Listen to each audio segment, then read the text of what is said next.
Yeah, it's holding, it speeds up the tempo. Still he took my sin and my shame. I didn't deserve to. Hi guys, my name is Enona Wilcox-Ogbodo and this is my YouTube channel. On this channel, I talk about a lot of faith-based stuff. So I give out faith-based content. I'm a Christian and I talk about my relationship with God. I talk about my experiences with God and I talk about people's experiences with God that they share with me. But today, this video is a bit different. So I'm going to be talking about a couple of things that have been on my mind. First off, I recently moved from Nigeria to Canada, and it hasn't been an easy process. It hasn't been an easy process at all. I'm grateful for my sister. My sister is in Canada, so I've been with her, and it has made transition easier than it could have been, but still, it's not been easy. I'm going to be sharing things that I think I should share as per my journey. But that's not what this video is about today. Today, I'm going to be talking about 7 things. There are 7 key things right now that I look back and I'm like, from my home country, you cannot find this kind of thing. So there are 7 things I'm going to be talking about today. First on my list is, these are like culture shocks, really. I got really shocked at experiencing these things. First is how pedestrians get to cross the road and cars have to stop. So I lived in Port Harcourt. I've lived in Port Harcourt all my life. And you're crossing the road. Nobody's stopping for you. If you don't know how to target the car and cross the road well, you're on your own. No? You are on your own. So imagine you live in Port Harcourt or you live in Lagos or you live somewhere in Nigeria and you want to cross the road. Here, when you are crossing, there are lights, like there are traffic lights that will turn on for the cars to know that it's time for the pedestrians to cross. You too, that is pedestrian, you will know that it's time for you to cross. And the cars will actually stop. Everybody will stop. If you are even on the cross line and a car is coming, they will stop. Let's say the light has even changed and it's time for cars to go. You're not going to be in a hurry. You can catwalk very, very well, quietly, and go where you're going. Nobody is going to jam you. Nobody, I'm like, yo. And then the next will be for me the different garbage, like different garbage bins. So there is the bin for recycle, there is the bin for food waste. It's not called dustbin, it's called food waste. You don't put everything in one place. There are different places. There's even the bin for paper. There's bin for paper. So for me, I'm like, more. There are people that I know back home that are called scavengers. So when you lump everything together, they go in there and they pick out what is for recycle, plastic bottles and stuff that are for recycle. Here, that you even pack recycle to a certain point, you're even paid.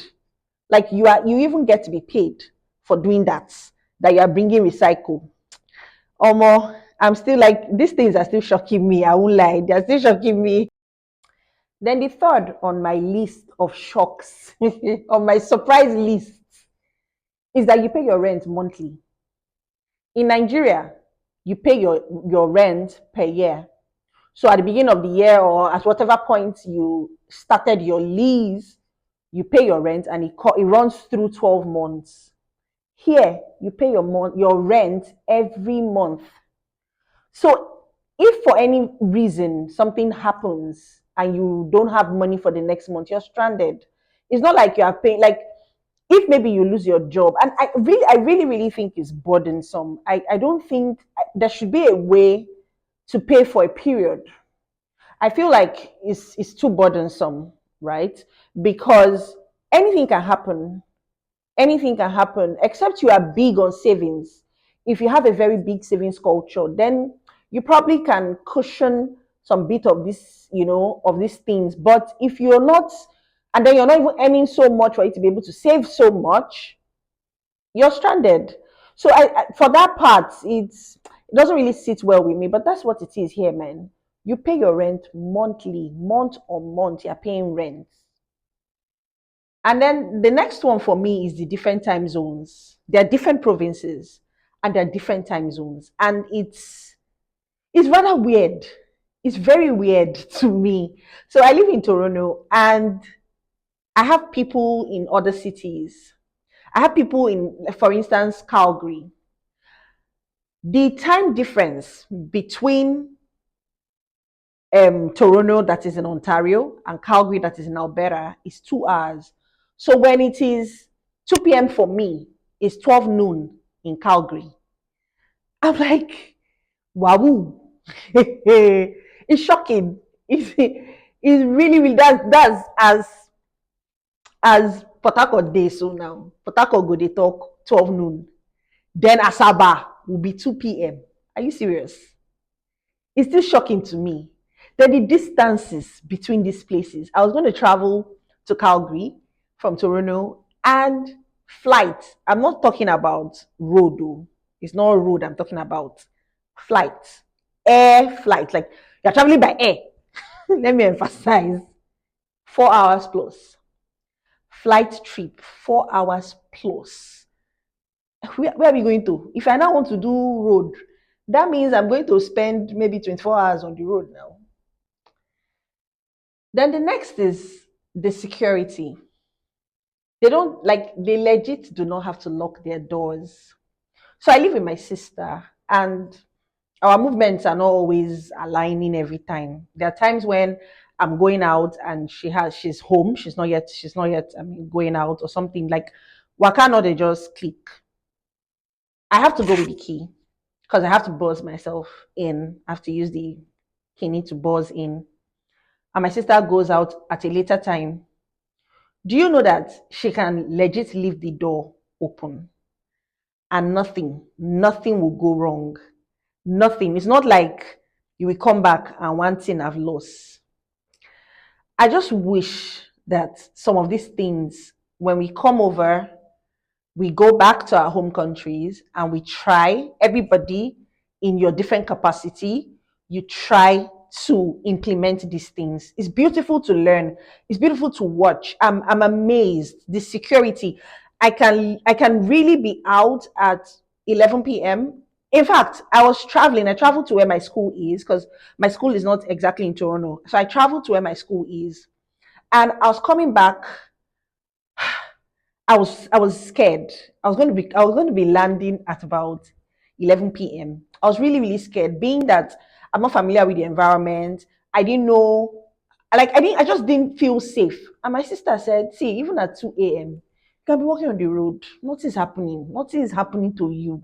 Do you understand? Like the security is."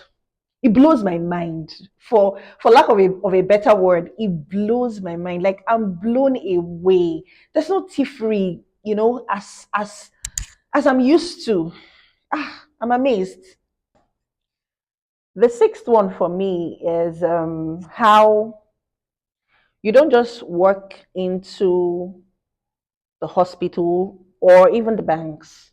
You have to book appointments. So I did banking for a couple of years in Nigeria, and you can just work in. In fact, I was the one looking for customers. Here, it's not like that. They're not looking for customers like that. You have to book an appointment to open a bank account. Nobody's begging you. You have to book an appointment to open a bank account. Or is it the hospital appointments? So my friend sprained her ankle and it was not like what I'm used to, that you just walk in, you see a doctor, and then you get treatment. No. If it's not an emergency, like you're not losing breath, nothing for you. Like really. And I was worried. I was really, really worried because the picture I had in my head when I was living in Nigeria was okay, I'll go and this and that, and I'll just work and I'll just say, doctor. No, you have to book ahead. If it's not an emergency that is life threatening, that you're going to lose your breath the next minute, it's not going to be treated as an emergency. It's not going to, but In Nigeria, you can just walk into an orthopedic hospital and you see a doctor and you look at it. My sister even had some issues with her toe. She twisted it and she was in mad pain. We call 911 tire. They said it's not an emergency enough. It's not enough emergency. Somebody was shouting and crying. You were hearing her crying. You say it's not emergency. Ah, I shock. Oh, the thing shocked me where.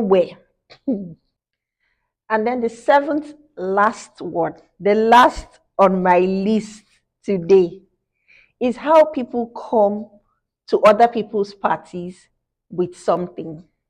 It's not something I'm very, very used to. So, someone invites me for her birthday party, for example. I come with a bottle of wine. I come with a tray of food. I come like, or let's even say we're having some planned group party thingy. It's a ground rule. You must come with something. You dare not come to that gathering without something. Ah, me. I like groove. And I'm big on community, like let's come together, friends come together, family come together, that kind of thing. Yes, I could go to parties at the pubs, at the club and lounge and all that, but I like that one person is hosting kind of stuff. You now that is hosting in your house, you're the one that says people should come to your house, you're hosting people, but these people will now bring. Hey, so I'm bringing tray of small chops. This one is bringing a tray of peppered meat. I say, wow, woo!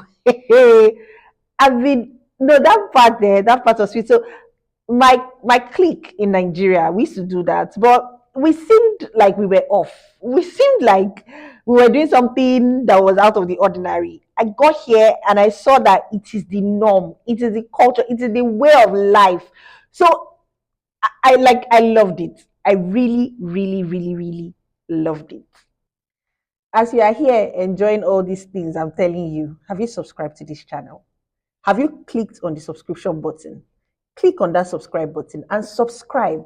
Subscribe to this channel so that you'll be getting gist. I'll be giving you gists. Subscribe, click on the notification bell so that whenever I post any video on this channel, you'll be the first to know. Subscribe.